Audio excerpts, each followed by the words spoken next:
后来乡亲啊，咱继续来看美国、以色列甲伊朗战起来，周遭的国家嘛受到牵连，像阿布达比甲杜拜机场受到无人机的攻击，全面停飞。有未少台湾人是调离杜拜。阿联酋政府来宣布，只要摕到航空公司取消的信件，大饭店免钱。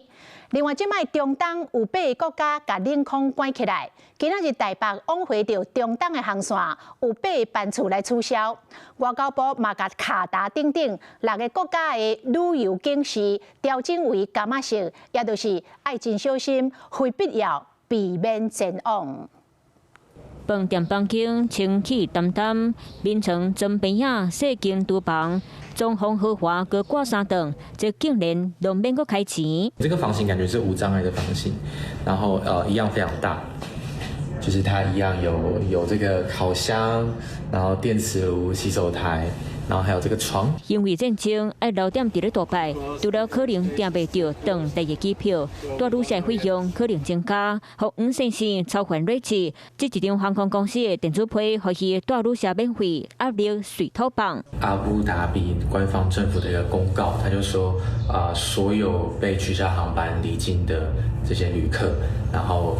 他们的政府会提供所有一切免费的住宿，直到我们可以再就是飞出去为止。